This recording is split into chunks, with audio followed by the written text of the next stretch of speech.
Bismillahirrahmanirrahim. Assalamualaikum warahmatullahi wabarakatuh. Terima kasih atas kedatangannya. Kami sangat terhormat kedatangan Pansus 11 DPRD Provinsi Jawa Barat. Sebagaimana bapak-bapak yang hadir hampir dominan di Kabupaten Bogor ya, wilayah Bogor. Jadi terima kasih banyak Pak. Kami sangat terhormat untuk bisa berdiskusi, bersilaturahmi sebagaimana dimaksud kedatangan pada hari ini. Sebelumnya kami juga mau memperkenalkan diri Pak. Saya Wildan, Direktur Operasional. Kebetulan hari ini Direktur Utama dan Direktur Umum ada musrembang Pak, jadi mohon maaf belum bisa hadir mendampingi untuk kegiatan hari ini. Alhamdulillah hari ini kami juga ada beberapa manajer yang ikut hadir sebagaimana tupoksi terkait dengan pengelolaan sumber daya air. Di sini ada Pak Hasan, manajer produksi Pak. Ini domain untuk wilayah utilitas produksi dan air baku ada di produksi. Dan di sebelahnya ada Pak Krisman, ini asisten manajer sumber air baku. Ini apa yang ngurus-ngurus untuk perizinan dan pengelolaan untuk air baku di bawah manajer produksi. Dan di sebelahnya ada Pak Arif, ini manajer perencanaan teknik Pak, terkait dengan pengembangan teknis yang memang domain untuk perencanaan jangka pendek sampai dengan jangka panjang. Dan selanjutnya ini Bu Hani, ini sekretaris perusahaan sebagai koordinator dari suatu kegiatan di Perumda Tirta Kahuripan. Dan sebelahnya Bu Dewi, ini manajer perencanaan pengembangan. Kalau di perusahaan swasta mungkin R&D Pak ya. Jadi memang untuk mendevelop perencanaan jangka menengah jangka panjang ada di wilayahnya perencanaan pengembangan. Dan di sebelahnya dua orang ini stafnya Bu Dewi, ada Bu Asri sama Pak Isad. Baik, terima kasih Pak atas kunjungannya. Mungkin supaya mempercepat kita bisa berdiskusi, ada hal yang memang akan kami sampaikan dulu, dipaparkan sedikit saja terkait dengan pajak dan retribusi. Kami dalam melaksanakan proses bisnis tentunya tidak terlepas dari sumber air baku yang memang menjadi opsinya kami dalam melayani air minum kepada rumah tangga dan non rumah tangga. Oke, lanjut. Ini terkait dengan ketetapan dan kepatutan dan kepatuhan Perumda, tentunya ini menjadi hal pokok yang memang selalu dilaksanakan dan diaudit setiap tahun sekali dan menjadi suatu kewajiban dari perusahaan air minum baik kabupaten, kota dan provinsi tentunya. Ini menjadi suatu hal yang memang harus dijalankan. Lanjut. Ini terkait gambaran umum. Tentunya untuk di Perumda Air Minum Tirta Kahuripan Kabupaten Bogor ini mungkin salah satu PDAM ataupun perusahaan air minum yang secara penggunaan air permukaan itu sangat dominan Pak. Jadi contohnya adalah kita menggunakan untuk Sungai Ciliwung, Sungai Cisadane, Sungai Cikeas, Sungai Cidurian, dan juga beberapa mata air yang memang secara domain izinnya ke pemerintah pusat atau di SDA. Lanjut. Ini dari untuk pajak air permukaan itu sendiri, kami ada 26 titik wajib pajak air permukaan yang dimana ini masuk ke dalam domainnya ke Bapenda Kabupaten Bogor. Dan sisanya ada 2 titik wilayah yang memang secara domainnya masuk ke dalam Bapenda Kota Bogor. Karena sebagaimana diketahui Kabupaten Bogor ini dalam perkembangannya terjadi pemekaran-pemekaran yang dimana beralih menjadi Kota Bogor, tapi pelayanannya masih di wilayah Kabupaten Bogor. Lanjut. Nah ini sebagai breakdownnya bahwasanya ada 3 balai besar wilayah sungai yang domain dari pemerintah pusat yang kami manfaatkan dan kami gunakan dan kami usahakan sebagaimana izin dari pemerintah itu di salah satunya adalah di BWS C2 atau Ciliwung Cisadane itu untuk das Cisadane yang meliputi Sungai Cisadane, Sungai Cimande dan Sungai Cianten. Yang berikutnya adalah das Ciliwung Ini juga sama, membentang antara kabupaten kota dan melintasi antar provinsi. Itu ada Sungai Ciliwung, Sungai Sukabirus, Sungai Cikamasan, dan Sungai Cirangrang. Dan selanjutnya itu adalah Das Cimanciri, itu di Sungai Cimanciri. Dan selanjutnya Das Angke, ini juga sama, membentang sampai ke wilayah DKI. Terus selanjutnya adalah Das Bekasi. Ini yang selalu akhir-akhir ini menjadi trending topik karena banjir ya Pak, untuk di wilayah Sungai Cikeas, Sungai Cilengsi. Ini memang selalu menjadi bottleneck, termasuk ke Bekasi ya Pak, karena ini membentang cukup jauh, dan termasuk sumber-sumber mata air yang kami gunakan secara izin itu domainnya di SDA atau melalui BPWS Ciliwung Cisadane. Next. Nah, yang berikutnya kami juga ada yang izinnya melalui Balai Besar Wilayah Sungai C1 atau Citarum. Ini kami gunakan di wilayah Sungai Cimamingkis dan Sungai Cibeet. Dan yang terakhir itu di BBWS C3 atau di wilayah Banten atau Cindanau, Ciujung dan Cidurian. Ini perbatasan kami ini di wilayah Tenjo. Dan ini kita gunakan dan manfaatkan untuk wilayah perbatasan di wilayah Tenjo dan sekitarnya. Oke, next. Selain dari pajak itu sendiri, di Kabupaten Bogor kami juga masuk ke dalam wilayah retribusi pemanfaatan air BJPSDA. Sebagaimana diketahui bahwasanya untuk wilayah timur, khususnya di Sungai Cikeas, Sungai Cikarang, Cipamingkis, dan Sungai Cibeet, ini kita berkaitan dengan Perum Jasa Tirta II. Sehingga dalam per meter kubik juga kami mendapatkan kewajiban Rp140 per meter kubik di luar pajak itu sendiri. Dan yang di wilayah barat atau di wilayah ujung perbatasan dengan Banten, kami juga terkena retribusi di luar pajak, yaitu Rp93,35 per meter kubik. Jadi ini sebagaimana ketetapan dari Keputusan Menteri Pekerjaan Umum nomor 27 tahun 2023, sehingga untuk beban pembayaran ataupun kewajiban pajak plus retribusi kami itu tetap berkomitmen dan kita membayar sesuai dengan ketentuan. Next. Nah, ini sebagai gambaran bahwasanya kami pembayaran pajak sebagaimana di wilayah Kabupaten Bogor ataupun di Kota Bogor di tahun 2025 itu total dari Januari sampai dengan Desember itu di 1,231 miliar sekian-sekian, dan di wilayah Kota Bogor itu 31 juta sekian-sekian. Ini tentunya hal kewajiban yang memang harus dipatuhi oleh Perumda Air Minum Tirta Kahuripan Kabupaten Bogor. Ini untuk seluruh wilayah yang memang menjadi domain pemanfaatan dan pengusahaan air baku yang menjadikan izin yang dapat kita manfaatkan. Oke, next.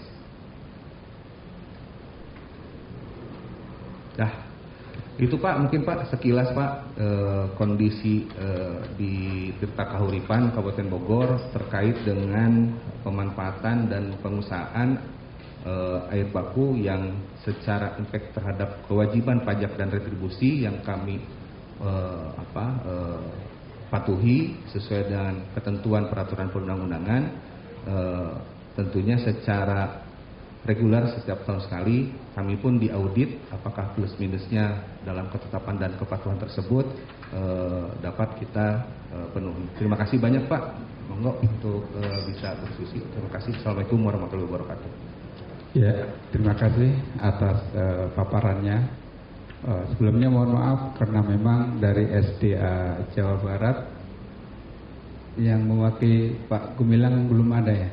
Oh ada, duduk di depan saja. Iya. Nah, ini mungkin barangkali ada tanggapan atau arahan dari teman-teman atau keinginan dari teman-teman seperti apa? Pak Yusuf, Pak Doni. Oh ini Pak Fikri, silakan Pak Fikri. Ya, terima kasih pimpinan atas kesempatannya. Assalamualaikum warahmatullahi wabarakatuh. Saya kebetulan warga Kabupaten Bogor Pak, dan sebelumnya juga 2 periode di DPRD Kabupaten Bogor, termasuk pelanggan lama PDAM Kabupaten Bogor sejak era orang tua saya, memang sudah tinggal di Kabupaten Bogor, Kelurahan Loji, Bogor Barat. Kalau dulu masuk Kecamatan Ciomas, setelah pemekaran Kota Bogor masuk ke Kecamatan Bogor Barat, yang termasuk daerah yang sejak awal dilayani oleh PDAM Kabupaten Bogor dari jalur air Ciburial, dan tempat tinggal kami pun sekarang di Ciomas, di Desa Laladon, juga pelanggan PDAM. Jadi sudah merasakan bagaimana pelayanan PDAM sejak kita lahir, begitu Pak. Mungkin yang ingin kami tanyakan, yang pertama Pak Ketua, ini tadi ada informasi tentang besaran pajak ya yang ditetapkan oleh Kementerian ini ya, Pekerjaan Umum ini, karena kebetulan nih PDAM Kabupaten Bogor sebagai salah satu PDAM yang cukup besar di Jawa Barat, tapi satupun tidak ada sumber airnya yang mengambil dari sumber air yang di bawah kewenangan Provinsi Jawa Barat. Ini kan semuanya dari pusat, kemudian ada yang Kota Bogor. Nah, ini mungkin bisa menjadi perbandingan pertama dari segi tarifnya ya, Rp140 per meter kubik dan Rp93,35 per meter kubik. Ini ada pembedaan tarif berdasarkan kewilayahan Pak ya. Nah ini barangkali walaupun ini ditetapkan oleh pusat, mungkin adakah gambaran kenapa ini ada perbedaan tarif Pak? Mungkin di situ tentu ada alasan-alasan tertentu. Nah ini juga mungkin juga bisa menjadi masukan bagi kita dalam penyusunan perda ini. Apakah di Jawa Barat juga perlu ada pembagian zona seperti ini, pembedaan tarif atau tidak? Kemudian yang kedua, besaran tarif juga ini Pak Ketua bisa menjadi masukan juga. Nah ini juga pertanyaan yang kedua, apakah ada penyesuaian tarif secara berkala Pak oleh pusat? Kalau memang ada, setiap berapa tahun? Kalau nggak salah Jawa Barat itu udah 20 tahun Pak Ketua ya, 20 tahun belum pernah berubah, dan yang terakhir itu berapa sekarang? Rp20 ya? Rp20 atau Rp40 Pak di yang terakhir. Jadi kalau kemarin kita sudah sempat berdialog dengan beberapa pengguna air, ada yang bilang keberatan dan sebagainya. Nah kalau kita lihat ini Rp140 ini. Nah ini bisa menjadi acuan gitu kan. Nah jadi pertanyaan yang kedua, apakah ada penetapan tarif secara berkala oleh pemerintah pusat terkait penggunaan sumber daya air ini? Yang terakhir Pak, ini Mas keluhan aja nih pelanggan Pak sekalian, mumpung ketemu. Itu yang saya lihat Pak sekarang kualitas airnya, kenapa ya agak ada penurunan Pak ya. Yang di rumah itu kalau dibiarkan, itu sekarang ada endapan kayak pasir Pak. Nah itu aja mungkin 3 pertanyaan. Terima kasih pimpinan atas kesempatannya. Wassalamualaikum warahmatullahi wabarakatuh. Ya, terima kasih Pak Fikri. Atau dari yang lain? Belum, mungkin itu Pak. Jadi ini sangat bagus sekali buat kita untuk menyusunkan perda, terutama terkait apakah ada penyesuaian berkala, misalkan berapa tahun sekali, karena sepanjang 20 tahun di Jawa Barat itu yang namanya pajak air masih belum ada penyesuaian Pak. Terima kasih Pak. Yang kedua tadi kualitasnya. Iya. Baik Pak, terima kasih Pak. Baik, terima kasih Pak Fikri. Tadi ada 3 pertanyaan ya yang primernya. Yang pertama terkait dengan terkait tarif di perbedaan antara wilayah.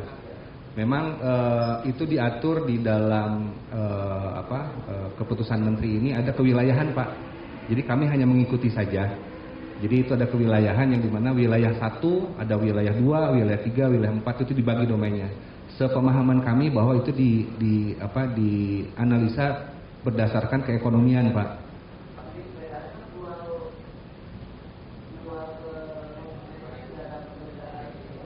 Oh tidak ada Pak, ini retribusi Pak. Jadi bukan pajak Pak.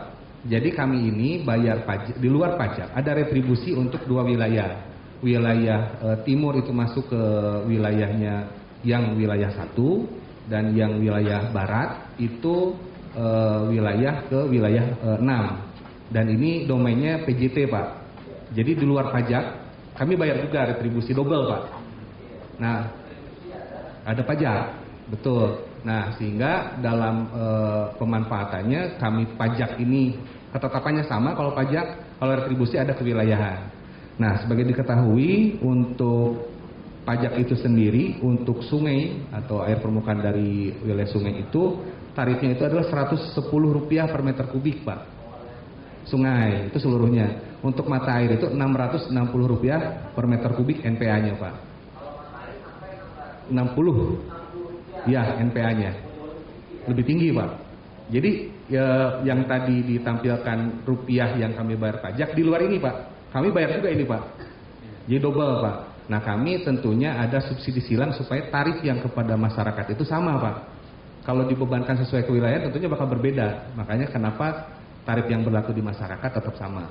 Karena memang ketentuan tarif itu diatur di Permendagri 21 bahwasanya tarif yang berlaku kepada masyarakat ataupun domestik dalam hal ini rumah tangga dibatasi hanya 4%, maksimal 4% untuk 10 kubik pertama.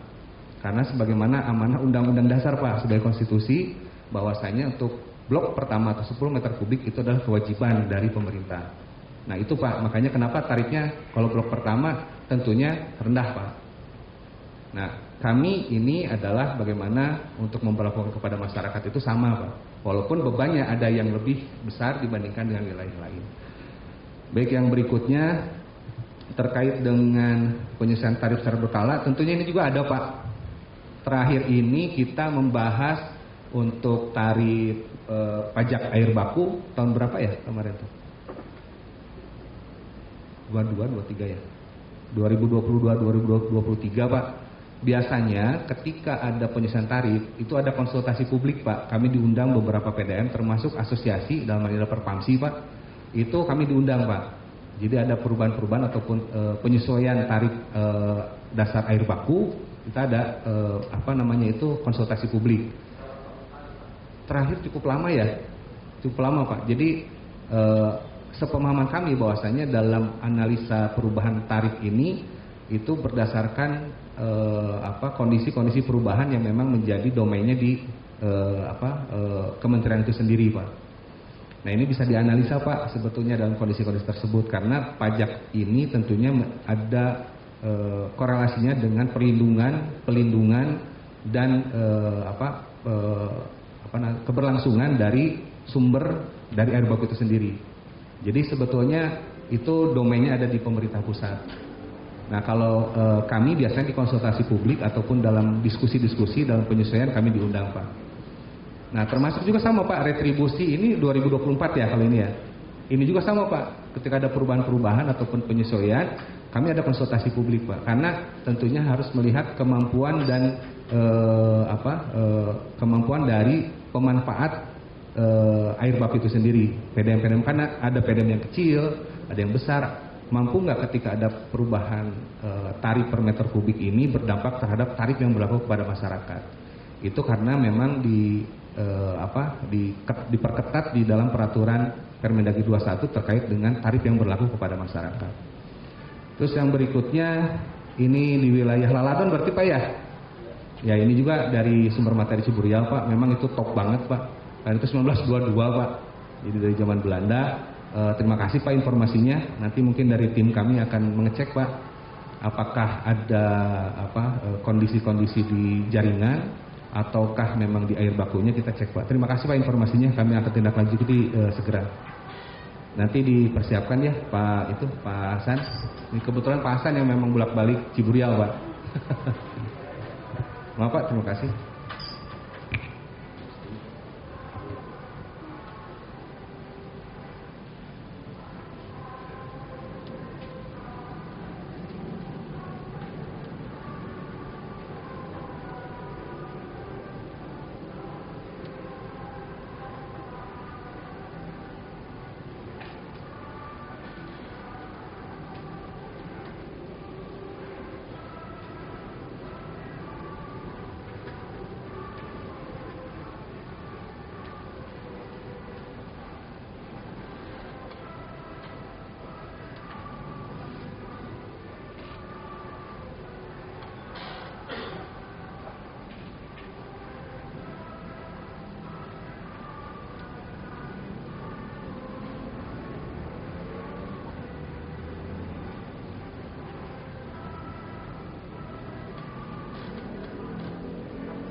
Baik, terima kasih Bapak. Barangkali ada dari teman-teman Pansus, ya, silahkan Pak Junaidi. Baik, terima kasih pada pimpinan. Assalamualaikum warahmatullahi wabarakatuh. Saya lebih menyambung dari apa yang ditanyakan oleh Pak Haji Fikri ya. Jadi ada dua jenis pungutan di sini ya, ada pajak, ada retribusi. Dan kita memahami bahwa pajak dan retribusi kan berbeda gitu ya. Kalau retribusi kita membayar, ada feedback yang mesti diberikan dari yang memungut kan gitu. Nah, oleh karena itu pertanyaannya pertama, ketika PDAM Tirta Kahuripan membayar retribusi kepada Perum Jasa Tirta ya, katanya. BNJT. Nah ini feedbacknya seperti apa? Bentuk feedbacknya, bentuk pelayanan yang diberikan dari Jasa Tirta kepada PDAM Tirta Kahuripan Selatan. Nah sementara pajak yang diterima oleh Bapenda Jabar Dispinda Dinas Pendapatan ada, Badan Pendapatan saya nggak apa. Bapenda ya. Bapenda Jabar itu bentuknya pajak kan gitu, atas pengusahaan perizinan dari sebuah korporasi atau perorangan ya, baik air permukaan itu kewenangan pusat maupun Jawa Barat. Pokoknya semua yang berizin dikenakan pajak begitu ya. Nah kalau pajak kan memang secara teori tidak mesti langsung feedbacknya gitu ya, bisa dimanfaatkan pendapatan itu untuk. Nah, tadi saya disampaikan oleh Pak Fikri, sungai-sungai yang diambil air sebagai air baku dari PDAM Tirta Kahuripan ini semua kewenangan pusat, gitu kan? Nah, tidak ada yang kewenangan dari Jawa Barat, gitu. Nah, kita juga ya sebagai salah seorang warga Jawa Barat kan. Barangkali ingin juga bertanya nih ke Isdina SDL ya. Mereka sungai itu sungai kewenangan pusat ya, tidak ada kewenangan Provinsi Jawa Barat. Sementara pajak kan masuk ke Jawa Barat. Nah, kira-kira walaupun tidak ada feedback langsung, tapi kan mestinya ada sebuah bentuk kegiatan yang juga untuk mendukung kepada tadi kelestarian dari sumber daya air permukaan tersebut, apakah sungai, apakah air tanahnya begitu ya.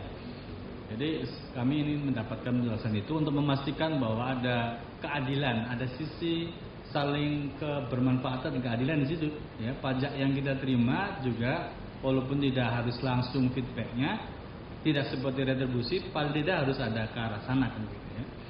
Yang kedua, menarik kemudian ketika tadi Pak Fikri juga menyampaikan salah satu PDAM atau Pak Ketua juga tadi menyampaikan PDAM yang bonafide besar barangkali di Jawa Barat nggak banyak, dan mungkin yang paling bagus ini ya, saya di Kabupaten Cirebon Pak, PDAM ini juga sudah lama tapi buru-buru memberikan kontribusi kepada APBD, malah justru hutang masih ada begitu kan. Nah jadi kemudian ini menarik untuk bisa pembelajaran bagi PDAM-PDAM di tempat lain untuk bisa sebesar seperti ini. Saya juga mungkin karena faktor pelanggan yang konsumen yang banyak juga mungkin yang Kabupaten Bogor, tapi seringkali kemudian pengenaan tarif itu kan dikaitkan dengan biaya produksinya.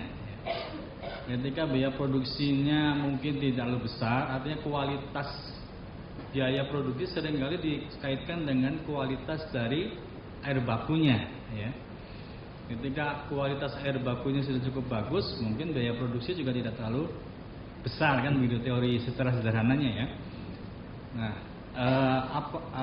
saya ingin tahu ketika kemudian PDAM di sini tanda petik sukses, punya banyak laba keuntungan begitu, sebenarnya faktor yang sangat besar itu di sisi mananya? Apakah kemudian biaya produksi yang murah karena kualitasnya sudah cukup bagus, atau memang pelanggannya yang ya mungkin bayarnya bagus gitu kan, atau juga dari sisi teknis maintenance sehingga kemudian water lossesnya rendah begitu. Nah ini barangkali mohon bisa digambarkan sebagai oleh-oleh lah, walaupun memang ini barangkali tidak ada terkait dengan secara langsung dengan Kapolda, tapi kalau kemudian PDAM di Jawa Barat semua sehat, gitu kan, semua punya kontribusi kepada APBD baik kabupatennya atau syukur-syukur ke provinsi, saya pikir ini juga secara tidak langsung bisa membuat iklim dunia air minum kita lebih baik, gitu kan.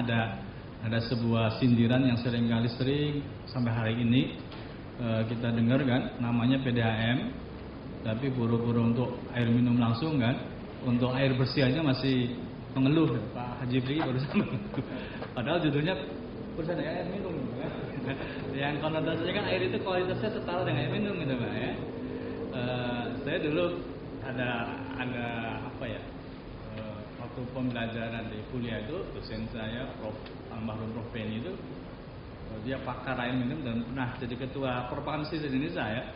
Dia menggaransi gitu bahwa teknologi yang diajarkan itu sebenarnya memang layak untuk air minum gitu. Tapi kemudian kenapa dalam prakteknya hampir tidak ada PDAM yang kualitas output airnya itu udah layak air minum kan, semua air bersih. Demikian, terima kasih. Assalamualaikum warahmatullahi wabarakatuh. Ya, baik, Pak langsung dijawab atau bagaimana? Nanti yang terakhir ya kita kasih waktu ke user ya ke SDA ya. Baik, Pak. Terima kasih Pak untuk merespon dari pertanyaan-pertanyaan tadi. Sebagaimana ada satu pertanyaan yang memang nanti domain SDA ya Pak, terkait dengan retribusi kepada PJT 2, bentuk feedback seperti apa kepada PDAM. Baik Pak, memang secara normatifnya retribusi ini betul Pak yang Bapak sampaikan. Itu berbanding lurus dengan adanya feedback ataupun dari PJT 2 itu sendiri. Contohnya di Bekasi itu ada perawatan dari sungai-sungai yang memang masuk ke dalam wilayah PJT. Salah satunya sungai apa Pak Isman? Kalimalang. Makanya kenapa ada bendung sedimen, ada perawatan wilayah sungainya itu sendiri. Kebetulan di wilayah Kabupaten Bogor itu masuknya ke wilayah sungai alam. Jadi tidak banyak perawatan yang memang dilakukan oleh PJT 2. Nah, terakhir kebetulan Pak, ini sebagai informasi juga, kami di bulan puasa ya, kami juga sudah berkoordinasi dengan kepala wilayah PJT 2 di Bekasi untuk menindaklanjuti beberapa hal yang memang terjadi di wilayah yang tadi saya sampaikan di Sungai Cikeas, Sungai Cilengsi, sebagaimana terjadi banyak volume yang berlebih sehingga terjadi banjir, dan kekeruhan atau NTU bahasa di kami Pak, itu melebihi ambang batas Pak. Tentunya ini kan bukan domain PDAM Pak untuk merawat air baku itu sendiri. Kami memanfaatkan tentunya ada batasan-batasan yang memang bisa diolah dan diproduksi. Ketika melebihi ambang batas, ini menjadi effort tersendiri sehingga proses produksi itu sangat terhambat. Akhirnya pelayanan kepada masyarakat ini juga terhambat. Nah, ini kami sampaikan di bulan Ramadan kemarin dan alhamdulillah responnya positif Pak. Dan sekarang dari tim PJT 2 sudah mulai mempersiapkan hal-hal yang memang patut dilakukan sebagai feedback sebagaimana retribusi yang disampaikan. Nah, ini juga termasuk yang Cibeet Pak, di wilayah Bendung Cibeet yang saat ini belum selesai ya Pak. Ini kondisi sekarang ketika hujan besar itu sedimen dari bendungan itu tergerus masuk ke wilayah sungai. Nah, sedangkan kami ada di hilirnya Pak. Ini terhambat sekali Pak. Sedangkan di sana ada beberapa wilayah yang memang penting juga, ada wilayah Basarnas, terus juga AU, AL ada di sana juga. Jadi ketika terjadi hujan besar itu sedimen turun Pak. Akhirnya kami produksi terhambat Pak. Nah, ini sudah kita komunikasikan, alhamdulillah komunikasi berjalan dengan baik supaya ada perawatan dan pemeliharaan untuk melindungi sungai-sungai di wilayah hulu supaya kami bisa memanfaatkan dengan baik sehingga pelayanan kepada masyarakat berjalan dengan baik Pak. Itu yang terjadi Pak, memang betul, tetapi di kami tidak seperti di wilayah Bekasi yang domainnya di wilayah tersebut PJT 2 membangun infrastruktur untuk menjaga kondisi air baku. Kalau di kami alam Pak, itu seperti itu. Yang berikutnya terkait dengan kondisi produksi yang memang menjadi keandalan. Ini memang ada di dalam penilaian kinerja PDAM Pak di seluruh Indonesia Pak.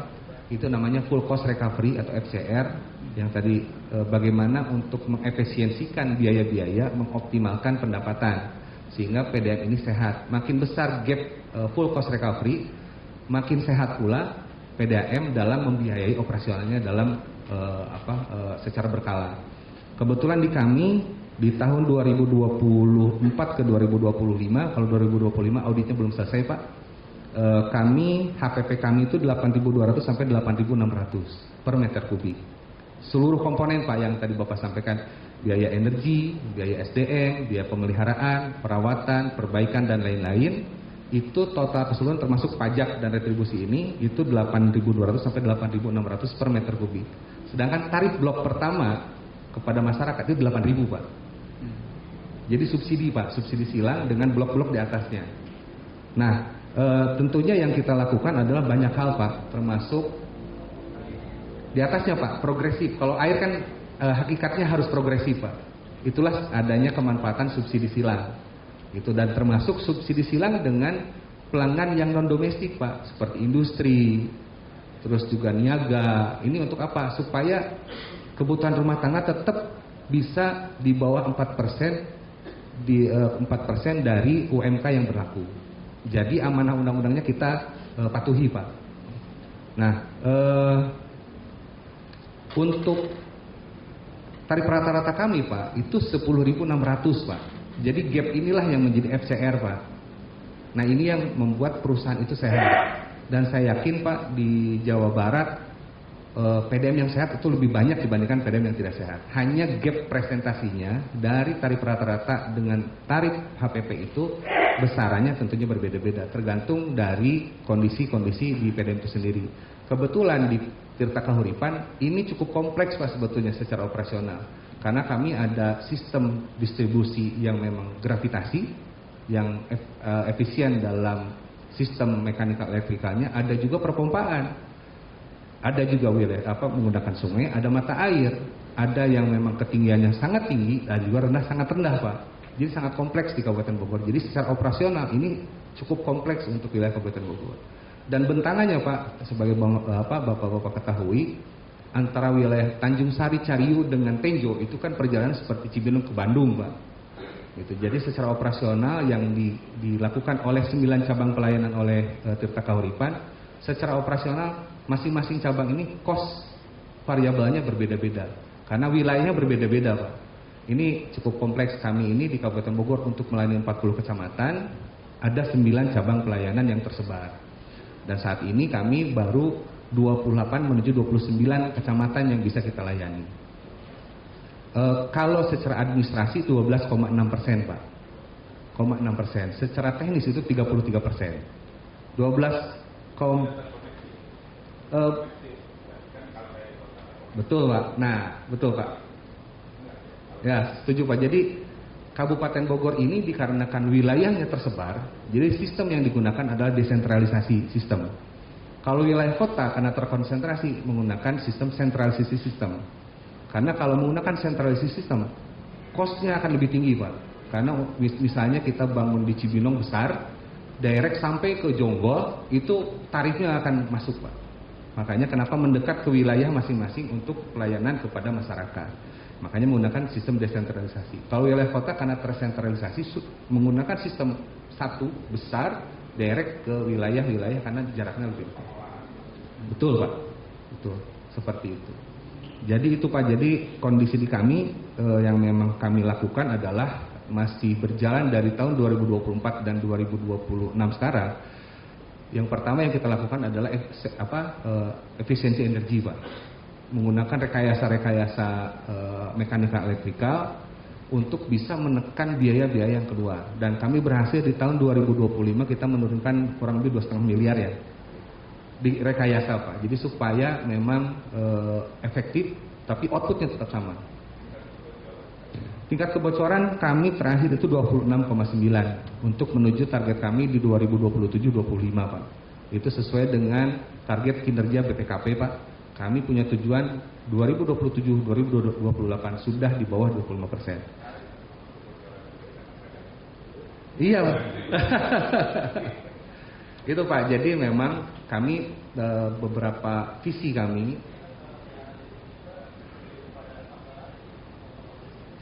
Jadi sebetulnya water losses ini ada secara teknis dan non teknis Pak. Karena sistem kami ini sudah, Perumda ini sudah usianya 44 tahun Pak. Yang tadi nih ada singgungan terkait dengan air minum Pak. Jadi memang kaidah yang secara kualitas kita gunakan oleh Pdam seluruh Indonesia itu memang Permenkes itu air minum Pak, betul. Makanya ketika dalam proses produksi, ketika keluar kami yakin itu bisa diminum langsung dan kami pernah meminumnya. Hanya saja secara sistematik distribusi ini kan masih banyak pipa-pipa yang usianya sudah uzur Pak, tapi masih layak secara ekonomi. Ya, itu secara teknis Pak.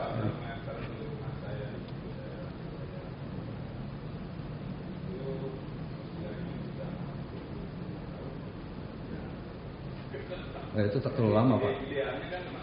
Betul. Siapa? Ya. Nah, termasuk itu Pak yang tadi disampaikan. Betul, penggantian meter. Itu kan ada yang namanya di dalam penilaian kinerja itu adalah target ganti meter dan juga terameter Pak. Gitu. Jadi tadi yang disampaikan betul Pak, itu jadi catatan penting, itu yang sedang kami lakukan. Karena itu menjadi target di dalam penilaian kinerja, itu satu persatu kita sortir sekarang Pak. Jadi kita tidak perlu menyalahkan yang lama, tapi kita sedang kita laksanakan adalah untuk mensortir seluruhnya yang memang usia meter yang sudah terlalu lama Pak. Karena memang secara teknis itu 5 tahun harus diganti. Di luar yang anomali Pak ya.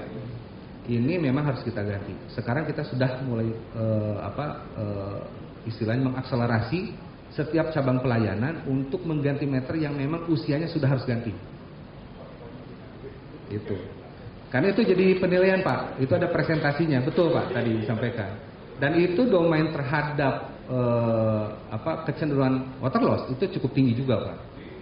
Gitu. Karena memang kan meter ini kan secara usia teknis itu sebagaimana diketahui itu 5 sampai 7 tahun itu yang bisa ditoleransi. Lebih dari situ baiknya memang tetap diganti. Mau bagaimana kondisinya? Ya siap Pak. Catat tuh. Nuhun Pak, masukan-masukan seperti saya sangat senang Pak. Gedung Badak Baru. Pemekaran Pak, betul. Iya. Iya, sekarang Cabang Kemang namanya. Nuhun Pak, nuhun. Saya senang Pak kalau memang langsung respon kayak gini. Itu sebagai wujud tindakan di lapangan.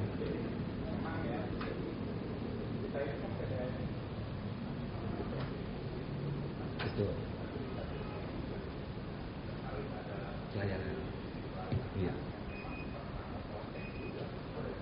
Betul, Pak.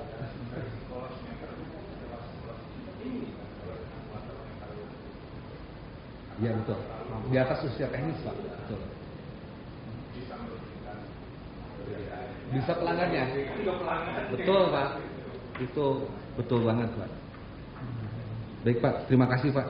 Nanti tinggal dicek lagi dan tentunya nanti kita sortir lagi yang harus dilakukan karena setiap tahun ini ada sortir untuk wilayah-wilayah yang memang menjadi wilayah untuk target ganti meter. Jadi secara bertahap kita ganti, Pak.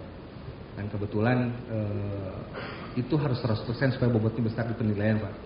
Dan itu memang selain itu juga tadi dampak yang berefek yang tadi Bapak sampaikan betul, Pak. Yang jadi kuncinya adalah ini bisa merugikan PDAM itu sendiri atau pelanggan itu sendiri. Itu yang kita hindari supaya menjadi kepercayaan ini bisa tetap dijaga.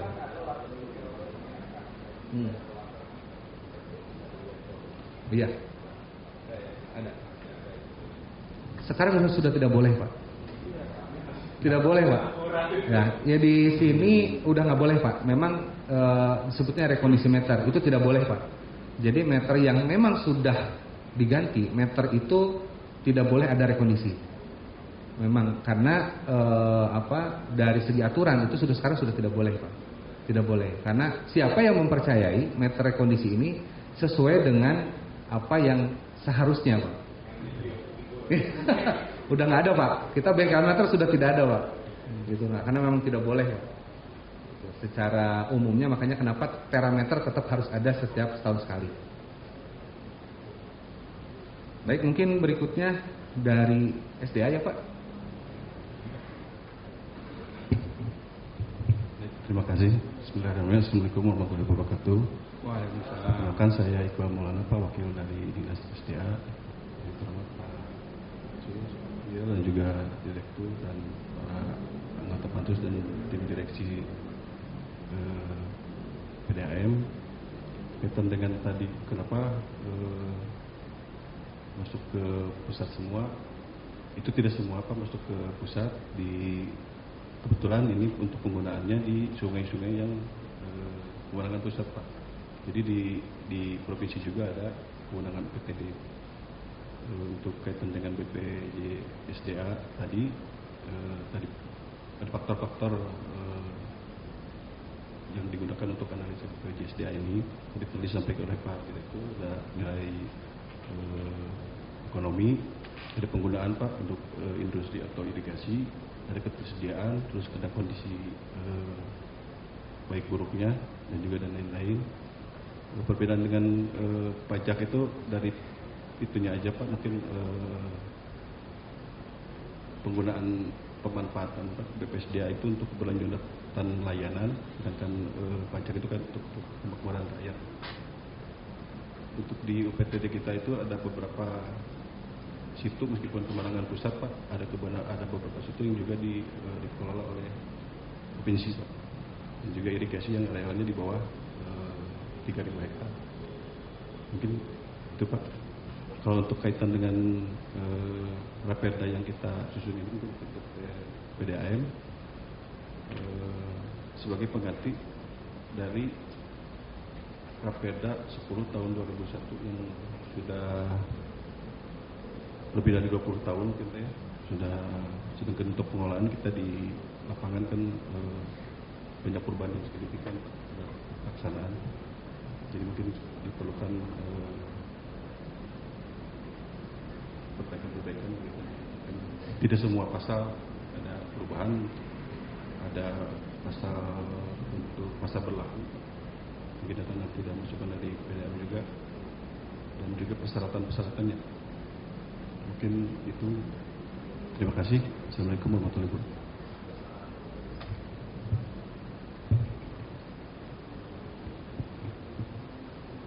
Ya, baik. Sebelum kita tutup, barangkali masih ada dari Pak Yusuf. Ya.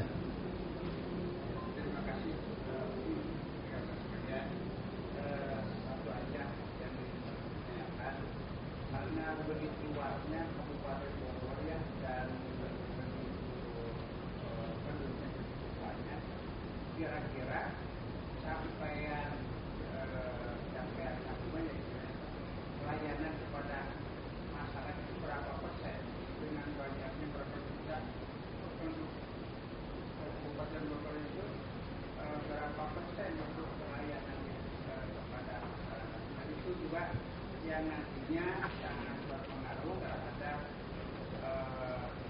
pajak dan sebagainya. Dulu kalau nggak salah waktu dari kabupaten, kalau belum 80% layanan itu tidak ada setoran ke pemerintah daerah dulu itu.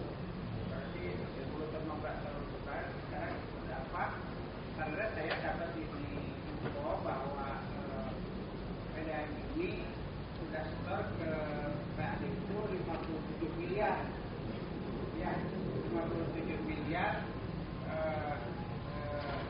Karena itu beberapa terus terinformasikan dan saya informasikan. Sementara dulu itu belum bisa ngasih ke pemerintah daerah seluruh capaiannya kalau nggak salah 20%. Nah, ini berarti kalau sudah kan itu masih enggak, berarti luar biasa ini Kabupaten Bogor ini dengan sekian juta penduduk kepala keluarga capaiannya sudah luar biasa. Padahal dari mulai puncak ya sampai ini itu. Terima kasih. Baik Pak, terima kasih untuk pertanyaannya. Terkait dengan sambungan layanan, tadi saya sampaikan bahwasanya untuk di Kabupaten Bogor itu sudah mencapai 12,5% administrasi Pak, 12,3% di secara penduduk administrasi dari seluruh penduduk Kabupaten Bogor yang berjumlah 5,9 juta ya. Jadi udah saking banyaknya Pak. Tapi SR-nya jumlahnya itu 200 per 2025 itu 246.000 Pak. Jadi 246.000 itu kalau ini data 2024 ke 2025. Jadi untuk penduduk yang terlayani itu sekitar 787.000 penduduk.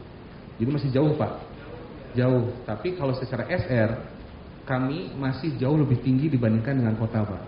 Karena kita 246.000 itu masih kecil presentasinya dibandingkan dengan karena jumlah penduduknya kita sangat tinggi Pak.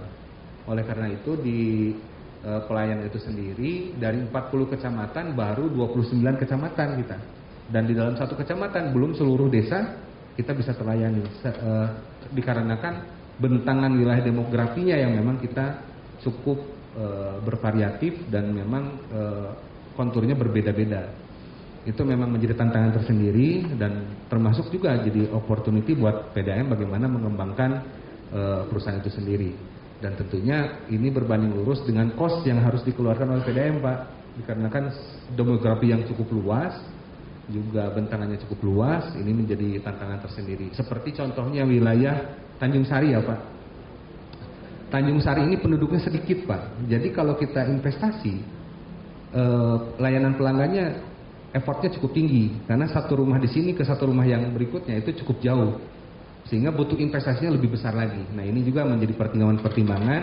Karena di satu sisi, persis yang Bapak tadi sampaikan, ada kewajiban kami menyumbang dividen kepada pemerintah daerah. Memang dulu ada surat edaran Pak sifatnya Pak. Ya 80% belum ada tercapai cakupan wilayah, tidak diwajibkan untuk memberikan dividen ya. Di PP dibunyikan ya. Nah ini masalahnya Pak. Di perda kami juga ada Pak bunyi di situ dikarenakan mungkin PDAM ini salah satu BUMD, bukan salah satu ya, mungkin BUMD tertua ya Pak di Kabupaten Bogor, memiliki likuiditas yang cukup baik sehingga diwajibkan terhadap peranannya kepada pemerintah daerah. Tadi disampaikan 57 miliar kepada pemerintah daerah itu betul Pak? Mungkin bisa di breakdown yang itu yang penyertaan modal versus dengan dividen kita. Jadi totalnya itu di tahun 2025 yang sudah kita setorkan sudah 59 miliar Pak.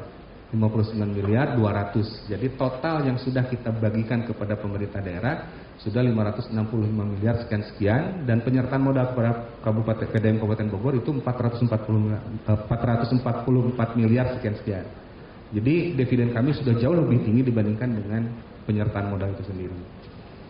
Nah, ini juga sebagaimana dari data yang memang kita sudah rekapitulasi dan yang 59,297 miliar sekian itu di tahun 2025 sudah kita setorkan di bulan November akhir 2025. Gitu. Jadi selain tadi pajak, retribusi, termasuk juga dividen yang kita setorkan kepada pemerintah daerah sebesar 55% dari laba bersih kami. Nggak ada Pak, tidak ada. Masih ada Pak, beberapa PDAM ada yang memang di dalam bunyi perdanya itu, ya di perdanya itu ada bunyi paling besar misalnya Pak, paling besar 55%. Sehingga dalam implementasinya kan itu kan keputusan KPM Pak. Kalau KPM di kami kan bupati, kalau di provinsi gubernur itu tergantung dari kemampuan dan memang kondisi rencana-rencana yang akan dikembangkan oleh perusahaan itu sendiri. Nah kalau di kami 55% itu mengikat Pak. Jadi mengikat terhadap laba bersih 55% masuk ke pemerintah daerah. Kalau di beberapa PDAM itu misalnya paling besar 55%. Jadi terkadang ada 15%, ada 30%, tergantung dari kondisi hasil analisa dan audit pada saat dilaksanakan oleh PDAM itu sendiri. Contohnya DKI Jakarta itu PDAM-nya itu kan Pamjaya ini kan skala provinsi Pak. Tapi dividen kepada pemerintahnya lebih besar kita Pak. 2023 kami mendapat penghargaan dari Kemendagri sebagai penyetor dividen terbesar kelas BUMD air minum. Kami terbesar itu pas nilainya itu 2022 di 52 miliar sekian. Kami di Indonesia terbesar. Kami hampir sama dengan PDAM Tirtamusi, itu juga provinsi ya, yang terakhir ke sini ya. Dan itu 40 miliaran Pak. Gitu. Jadi skala kabupaten versus dengan skala provinsi kami masih tetap lebih besar dikarenakan kami di dalam perdanya dikunci 55% Pak di laba bersih. Gitu. Jadi karena perda menjadi undang-undang kami dalam implementasi operasional perusahaan sehingga ini tetap kita patuhi Pak. Seperti itu.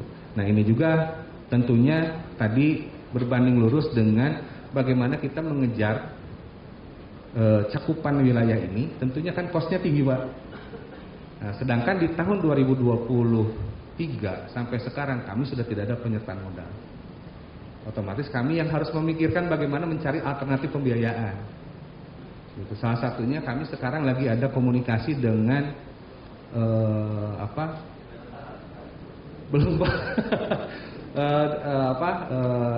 Tirta Gemah Ripah Pak yang BUMD air minum provinsi untuk bagaimana mengembangkan di wilayah-wilayah perbatasan Bogor Depok Pak.